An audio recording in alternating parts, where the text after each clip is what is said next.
Good morning students. आज हम लोग अपना आगे का टॉपिक देखेंगे, लेकिन एक बार पीछे का टॉपिक जो पढ़े थे लास्ट टॉपिक उसको क्या कर लेते हैं, एक बार रिवीजन कर लेते हैं। तो हमारा जो लास्ट टॉपिक था वो था difference between RAM and ROM. Difference between RAM and ROM. तो रैम एंड रोम में क्या क्या डिफरेंस है अकॉर्डिंग टू मतलब फुल नेम, दोनों का फुल नेम के अकॉर्डिंग क्या दोनों में डिफरेंस है, डिफिनेशन दोनों का क्या क्या है, अल्टरेशन मतलब दोनों में अल्टरेशन कर सकते हैं या नहीं। तो ये बहुत सारा डिफरेंस है जो कि आप लोगों को मैंने कल बताया था। अब सीधा हम नेक्स्ट चैप्टर के मतलब नेक्स्ट स्लाइड की ओर चलते हैं। यहाँ क्या है, कंप्यूटर्स परफॉर्मेंस। मतलब कंप्यूटर का परफॉर्मेंस हम लोग कैसे मेजर करते हैं और कैसे हम लोग उसको इम्प्रूव कर सकते हैं, और उसी के बारे में सारा कुछ आज हम देखेंगे। तो ठीक है, चलते हैं स्लाइड की ओर और कैमरा ऑफ करते हैं और देखते हैं कंप्यूटर परफॉर्मेंस। और ब्राइटनेस भी थोड़ा बढ़ा ही ले। तो ठीक है, क्या बोल रहा है कंप्यूटर परफॉर्मेंस के बारे में। बोल रहा है, you will often hear someone says how do I improve my computer performance. मतलब आप बहुत बार ऐसा सुने होंगे किसी के मुंह से कि कैसे मैं अपने कंप्यूटर का परफॉर्मेंस को बढ़ा सकता हूँ। तो कैसे आप अपने कंप्यूटर का परफॉर्मेंस को बढ़ा सकते हैं बताइए। कभी ऐसा मन में थॉट आया कि कंप्यूटर का स्पीड या इसका परफॉर्मेंस टोटल, मतलब टोटल कुल मिला के इसका परफॉर्मेंस कैसे हम इसका इम्प्रूव कर लें। तो हो रहा है, there is not just one straightforward answer to this question, since there are number of factors that affect how will या how well और how fast computer work। मतलब इसका कोई एक स्ट्रेट फॉरवर्ड, एक सीधा सीधा कोई एक आंसर नहीं हो सकता कि आप का कंप्यूटर का जो परफॉर्मेंस है कैसे इंक्रीज कर लें, क्योंकि इसमें बहुत सारे फैक्टर क्या रहता है, इंक्लूड रहता है। तो ये बोल रहा है, the main three factor that you would be expect to know about are. लेकिन यहाँ पे कुछ जो मेन तीन मेजर जो तीन फैक्ट है उसे हम लोग को पता होना चाहिए अपने कंप्यूटर का परफॉर्मेंस का जो इफेक्ट होता है, हमारे कंप्यूटर के परफॉर्मेंस पे क्या इफेक्ट होता है, उसका परफॉर्मेंस हम लोग कैसे इंक्रीज कर सकते हैं, या उसका परफॉर्मेंस क्यों डिक्रीज हो रहा है, उसका परफॉर्मेंस क्यों अच्छा हो रहा है, क्यों उसका परफॉर्मेंस ख़राब हो रहा है। तो ये सारी चीज़ों को जानने के लिए, समझने के लिए तीन मेन फैक्ट है जो हमें पता होना चाहिए। जैसे आप ही मान लिया कोई कंप्यूटर यूज कर रहे हैं, बहुत दिनों से यूज़ कर रहे हैं। अब देख रहे हैं कि कंप्यूटर हमारा स्लो हो गया। ठीक है, स्लो हो गया, तो आखिर क्यों स्लो हो गया, तो इसके बारे में थोड़ा हम समझते हैं कि हमारा कंप्यूटर का परफॉर्मेंस क्यों डल हो रहा है और उसको हम कैसे इम्प्रूव कर सकते हैं, इसके बारे में थोड़ा समझते हैं। लेकिन तीन मेन फैक्ट है, तीनों का कॉम्बिनेशन या तीनों पे डिपेंड करता है। ऐसा नहीं बोल सकते कि किसी एक चीज़ के कारण हमारा कंप्यूटर का परफॉर्मेंस इंक्रीज या डिक्रीज हो जाएगा। तो सबसे पहले बोल रहा है, the main three factor that would you we expect to know about are CPU speed. तो ठीक है, सबसे पहले तो हमारा कंप्यूटर का जो ब्रेन होता है, ब्रेन ऑफ कंप्यूटर, ये तो फास्ट होना ही चाहिए। ऑब्वियस सी बात है कि हमारे कंप्यूटर का ब्रेन अगर ही नहीं फास्ट होगा तो कंप्यूटर ही कितना फास्ट होगा, बाकी सारी चीज़ें अगर आप फास्ट लगा भी दिए तो बोल रहा है कंप्यूटर सीपीयू स्पीड। तो सीपीयू, हमारे सीपीयू सेंट्रल प्रोसेसिंग जो यूनिट है, उसका स्पीड तो एक तो अच्छा खासा होना चाहिए, मतलब वो एक अच्छे क्वालिटी का होना चाहिए। मार्केट में जो भी जो सबसे लेटेस्ट चल रहा है या लेटेस्ट में जो एक दो मॉडल चल रहा है उसमें से कोई एक होना चाहिए। नेक्स्ट बोल रहा है मेमोरी साइज। मेमोरी का मतलब हम बता चुके थे कि अगर हम मेमोरी की बात करते हैं कंप्यूटर के टर्म में, तो वहाँ पर सेकेंडरी मेमोरी नहीं होता है। सेकेंडरी मेमोरी नहीं होता है, वहाँ पर होता है प्राइमरी मेमोरी। अगर मेमोरी की बात करें तो प्राइमरी मेमोरी वो भी रैम। क्या है? रैम। तो जब भी सिंपल अगर बोले मेमोरी तो क्या समझना है? रैम। क्या समझना है? रैम। और सेकेंडरी मेमोरी को सेकेंडरी मेमोरी वहाँ पे बोलेंगे, दैट इज सेकेंडरी मेमोरी। लेकिन सिंपल अगर केवल मेमोरी बोल रहे हैं तो मेमोरी का मतलब क्या हो गया? रैम। नेक्स्ट बोल रहा है number of application running. Number of application running.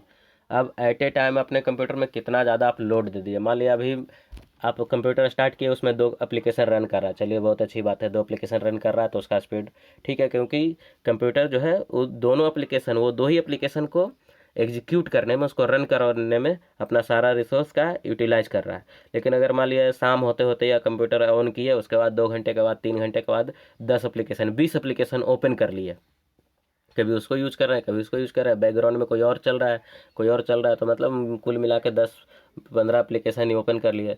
तो अब बताइए कंप्यूटर स्लो होगा कि नहीं होगा? तो इस तरह से नंबर ऑफ एप्लीकेशन जो रनिंग हो रहा है, करेंटली नंबर ऑफ कितना एप्लीकेशन रनिंग हो रहा है उस पर डिपेंड करता है। आपके कंप्यूटर का मेमोरी मतलब रैम का क्या साइज है उस पर डिपेंड करता है। रैम का साइज क्यों हम बताए थे कि ज़रूरी है। वो बीच में बफर का काम करता है। बफर का काम मतलब क्या, फिर से एक बार बता देते हैं। ये मान लिया आपका हो गया क्या, CPU। क्या हो गया, CPU। ठीक है। और ये हमारा है हार्ड डिस्क, क्योंकि हार्ड डिस्क का साइज़ तो बहुत ज़्यादा है, उसमें डेटा हमेशा परमानेंटली स्टोर है, तो हार्ड डिस्क का तो हमें यूज करना ही है।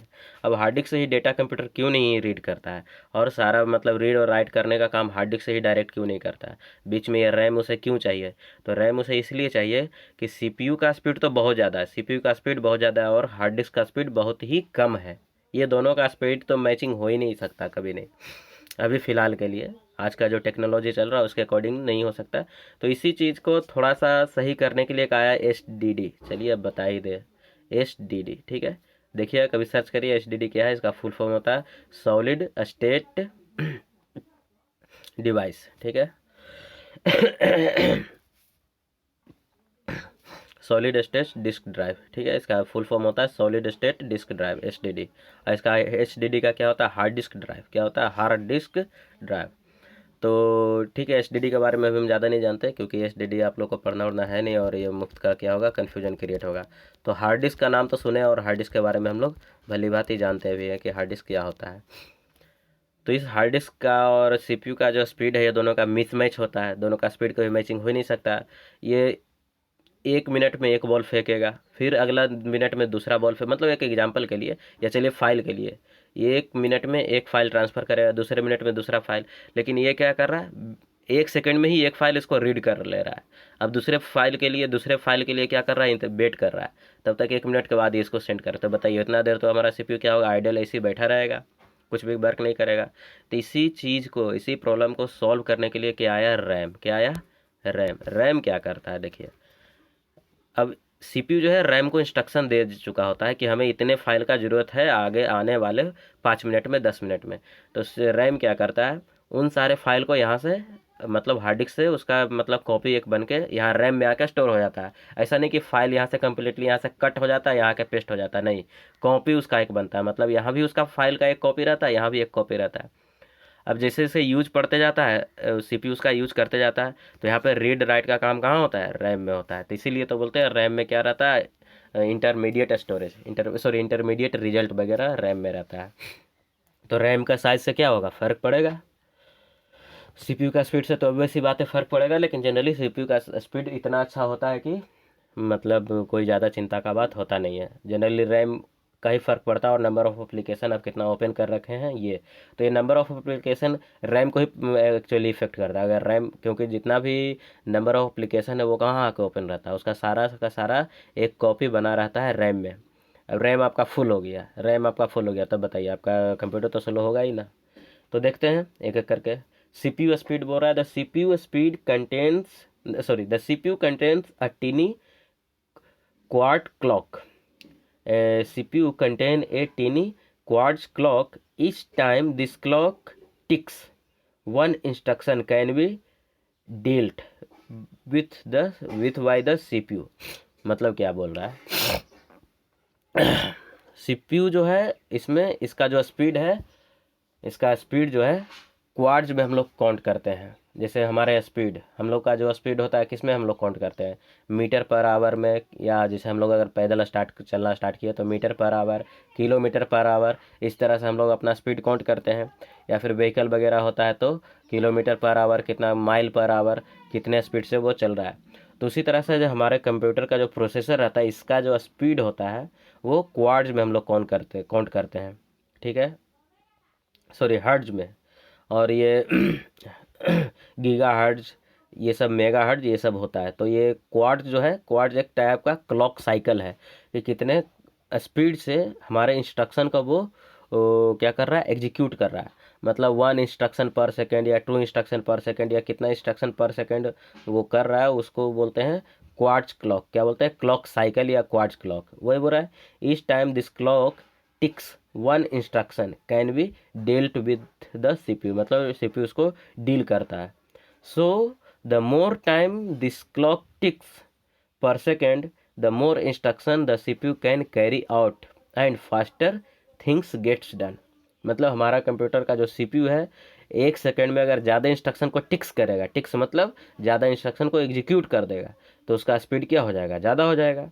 The speed of the CPU is measured in either megahertz or more commonly now in the gigahertz. मतलब हमारे जो CPU का जो स्पीड है वो जनरली हर्ट्ज में रहता है। हम लोग उसका साइकिल, क्लॉक साइकिल इसको बोलते हैं। क्लॉक साइकिल मतलब कितना तेज़ी में वो अपने डेटा को एग्जीक्यूट कर रहा है, तो उसी को बोलते हैं हर्ट्ज। अब वो मेगाहर्ट्ज हो सकता है, गीगाहर्ट्ज हो सकता है, और भी इससे ज़्यादा हो सकता है, टेराहर्ट्ज भी हो सकता है। तो जनरली मेगाहर्ट्ज और गीगाहर्ट्ज में ही हम लोग बात करते हैं। ए 1 megahertz CPU can carry out 1 million instruction पर सेकंड। देखिए एक मेगा हर्ट्ज ही कितना हो गया, बहुत ज़्यादा हो गया। तो ये 1 MHz, M से मेगा, HZ से हर्ट्ज। तो एक जो 1 मेगा हर्ट्ज अगर CPU का स्पीड है, CPU का स्पीड अगर 1 मेगा हर्ट्ज का है हमारा CPU, तो वो एक सेकंड में 1 मिलियन इंस्ट्रक्शन क्या कर लेगा, वो एग्जीक्यूट कर देगा। 1 मिलियन इंस्ट्रक्शन को क्या करेगा, वो एग्जीक्यूट कर देगा। ये 1 गीगाहर्ट्ज CPU। अब देखिए CPU का स्पीड आप लोग देख सकते हैं कि गीगाहर्ट्ज में है कि मेगाहर्ट्ज में है, 1 मेगाहर्ट्ज है कि 2 मेगाहर्ट्ज है। अगर गीगाहर्ट्ज में है तो 1 मेगाहर्ट्ज है कि 2 गीगाहर्ट्ज है कि 3 गीगाहर्ट्ज है, ये आप देख सकते हैं। उसके हिसाब से आप अपने CPU का स्पीड पता कर सकते हैं। ठीक है, तो 1 गीगाहर्ट्ज, ये 1 gigahertz CPU can carry out 1 billion instruction पर सेकंड। देखिए बहुत ज़्यादा ये है। गीगाहर्ट्ज में अगर किसी का CPU का स्पीड है ना, तो समझिए ठीक है, वो मोर देन इनफ है। मतलब जितना वो वर्क कर सकता है ना, उससे ज़्यादा ये स्पीड है। अब बस चाहिए कि रैम उस उतने स्पीड को सपोर्ट कर सके। अब वो उतना ज़्यादा स्पीड में खुद वो डेटा को कैरी कर सकता है, मतलब डेटा को डील कर सकता है, उसको एग्जीक्यूट कर सकता है। उस उतने स्पीड में उसको डेटा मिले ही ना, मतलब उतने स्पीड में वो डेटा वो कहीं से रीड ही ना कर पाए, तो फिर वो तो नहीं कर पाएगा उतने स्पीड में डेटा को एग्जीक्यूट।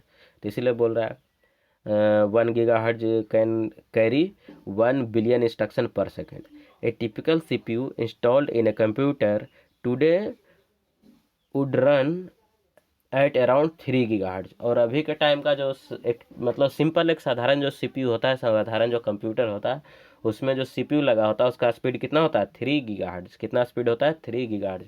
और 3 गीगाहर्ट्ज का क्या मतलब, 3 billion instruction per second. 3 billion instruction per second वो क्या कर सकता है, कैरी कर सकता है, उसको एग्जीक्यूट कर सकता है। Which means that it can carry out 3 billion instruction per second. तो ये बहुत ज़्यादा हो गया है, और ये मोर देन एनफ है। इतना ज़्यादा स्पीड से तो आप खुद ही नहीं वर्क कर पाइएगा। नेक्स्ट है, so one way to improve computer performance might be upgrade your CPU। तो एक तो तरीका ये है कि आप अपने कंप्यूटर का जो परफॉर्मेंस है उसको अगर बढ़ाना चाहते हैं, तो अपने CPU का जो है अपग्रेड कर दें, मतलब CPU का साइज फास्ट कर दें।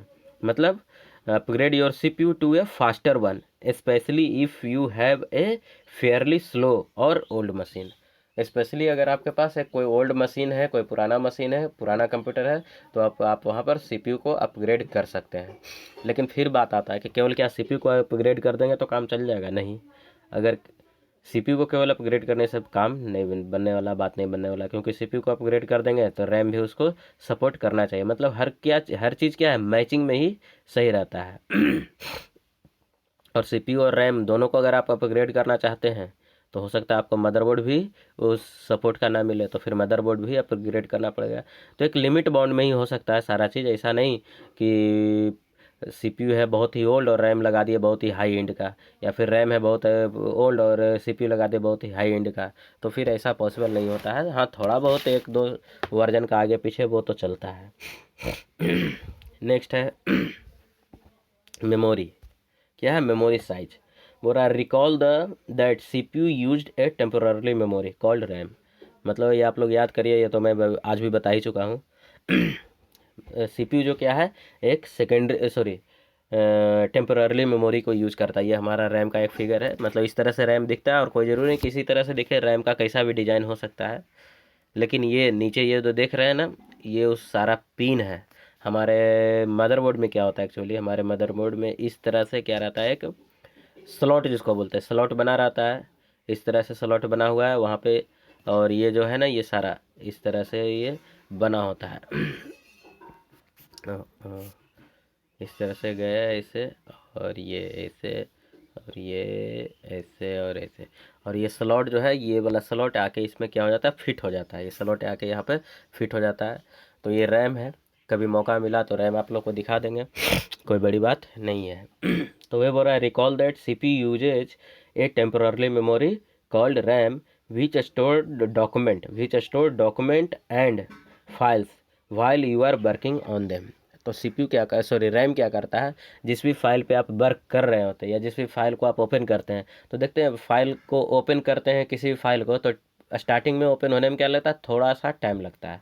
उसके बाद फिर उस पर वर्क करने में क्या होता है, बहुत ही मतलब फटाफट उस पर वर्क होते रहता है। क्यों, पहली बार जब ओपन होता है तो क्या होता है, वो हार्ड डिस्क से उसका एक कॉपी आकर के उसका एक कॉपी रैम में पेस्ट हो जाता है, मतलब रैम में उसका एक कॉपी बनता है, तो पहली बार में टाइम लगता है। उसके बाद जब रैम में आ जाता है फिर तो फटाफट एग्जीक्यूट होने लगता है। वह बोल रहा है, which store documents and file while you working on them. So if you have a Word document open and an email, a website or a copy of image, they are all sitting in RAM। मतलब कोई भी आप document, कोई भी email या कोई भी image वगैरह, कोई भी डॉक्यूमेंट वगैरह अगर आप ओपन करते हैं तो कहाँ पे रहता है, उसका एक कॉपी रैम में रहता है। They are all sitting in RAM. all you can sure that sorry you can be sure that this because remember when you switch your computer